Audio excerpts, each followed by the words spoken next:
మనం యాత్రికులం, పరదేశులం.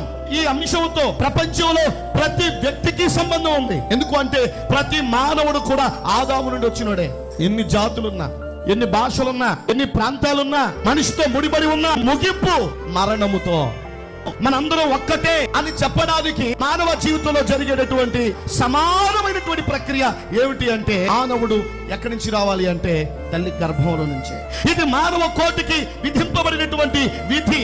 తల్లి గర్భం నుండి వచ్చినటువంటి వాడు ఎంత గొప్పవాడైనా మరణము గుండనే ఈ దేహాన్ని విడవాలి. గర్భములో నుండి రావాలి, మరణము గుండనే ఈ దేహాన్ని విడవాలి.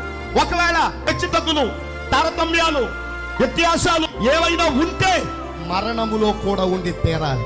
మరణములో లేదు అంటే దాని అర్థం మనుషులందరూ ఒక్కటే అనే విషయాన్ని గుర్తించాలి. చావులో భేదం లేదు, పుట్టుకలో తేడా లేదు. మరి బ్రతకడంలో ఎందుకండి మనుషులకి ఇంత తేడా?